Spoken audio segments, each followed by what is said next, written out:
Pessoal, eu vou falar um pouquinho sobre o Minix. O Minix ele não usava nem swapping nem memória virtual, tá bom?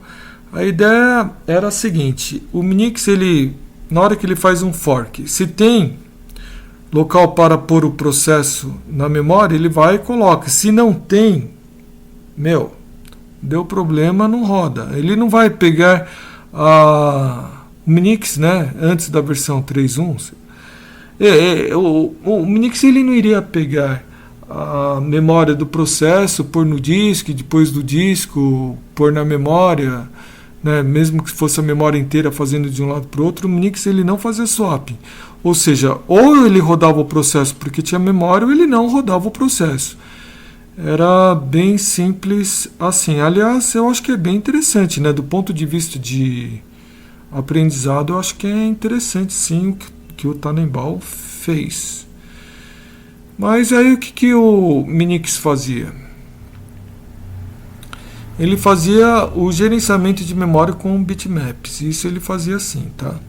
Eu vou explicar para vocês o que é isso. Bom, imagina que você tem aqui a memória do seu computador e você divide aqui a sua memória em blocos, tá bom? Blocos de memória. Eu estou chamando blocos para não chamar de páginas, porque se eu chamar de páginas vai parecer memória virtual e não é memória virtual. Então vamos chamar aí de blocos de memória, tá bom? Então, daí, se o Minix ele quisesse rodar alguma coisa, né, ele quer pôr um processo para rodar, ele teria que descobrir onde é que tem alguma memória livre para colocar o processo, vai lá e coloca o processo acertando aí os registradores base e limite, tá bom? Era basicamente a ideia do Minix aí, tá? Então, para isso, o Minix ele tinha que saber onde é que estão os blocos de memória livre. Como é que ele vai fazer isso? Como é que ele podia fazer isso? Usando alguma estrutura de dados que me mostra onde é que estão os blocos livres. E aqui nessa transparência eu estou mostrando para vocês duas estruturas de dados que me permitem saber onde é que estão blocos livres. A primeira estrutura é essa daqui, que é uma estrutura que vamos chamar de bitmap, mapa de bits, bitmap. Essa outra estrutura aqui é uma lista ligada, tá bom? Lista ligada. Se você estiver construindo um sistema operacional, você teria que optar por uma das duas estruturas para ter esse gerenciamento de memória livre, tá? Então, qual que é a ideia do bitmap? Se a memória está ocupada, se esse bloco aqui está ocupado pelo processo, então eu coloco o bit 1. O bloco seguinte, se ele está ocupado, eu coloco 1. Se o bloco vai indo, esse bloco aqui não está ocupado, está livre, então eu coloco 0 nas posições do bloco livre. Então, cada bit do bitmap corresponde a um bloco de memória. Eu vou colocando zeros e uns, falando esses bits, marcando se a memória está ocupada por processo ou está livre. Simples, né, pessoal? Bem simples. No caso da lista ligada, a ideia é a seguinte: eu tenho aqui P falando que a memória está ocupada pelo processo, tá? Esse 0 significa onde começa, qual que é o bloco onde começa. Então, esse aqui seria o bloco 0, e eu tenho 5 blocos que estão ocupando aqui. Então, 0, 1, 2, 3, 4. Então, aqui eu tenho 5 blocos, e por isso que eu tenho o número 5 aqui que vocês estão vendo aqui, tá bom? Tenho 5 blocos aqui alocados para o processo A. Depois vem um buraco em inglês hole, vem um buraco que começa na posição 5 e tem 3 bloquinhos. Hole, né, começa na posição 5 e 3 blocos. E depois vem e vai indo assim, tá? Essa aqui é a ideia da lista ligada. Bom, se vocês estivessem construindo um sistema operacional onde vocês precisam de gerenciar a memória livre da sua RAM, né? Aí, como é que você faria esse gerenciamento? Você usaria bitmap, ou você usaria lista ligada? Tenta falar para mim aí quais são as vantagens e desvantagens de cada uma das ideias.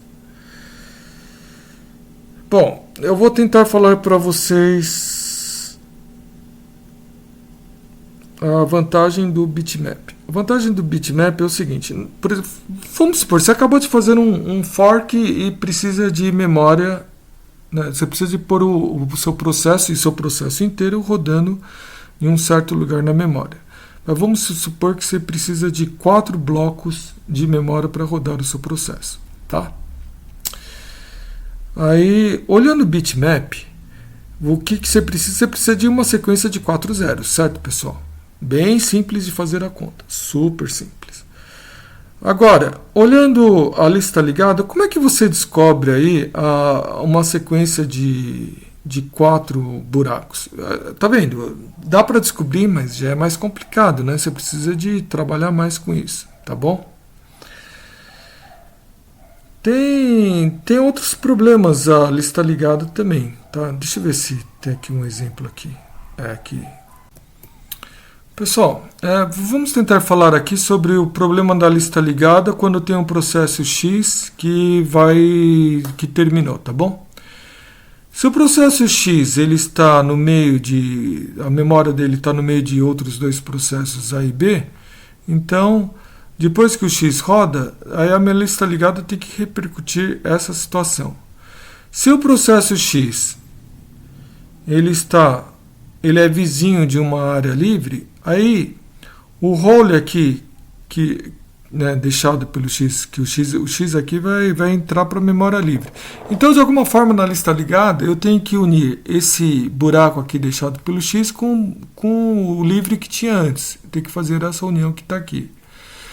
Se o X está no começo da lista, igualmente, né, parecido com o de cima, e se o X está no meio, eu tenho que transformar, eu tenho que unir a lista, digamos, o elemento da lista ligada que tinha o role daqui, com o role que ficou esse X, com o role que veio depois. Então vocês estão vendo aí que eu tenho que ficar fazendo um monte de manipulação de lista ligada, por causa da posição do X. Então, eu estou tentando falar para vocês que utilizar lista ligada para gerenciar blocos livres de memória é uma ideia sofrível, né? Então, se vocês tiverem que escolher entre uma das duas opções, ou bitmap ou lista ligada, eu acho que o melhor aí é bitmap, com certeza o bitmap, tá? Não consigo ver muita vantagem para a lista ligada. Existem algumas discussões aí se você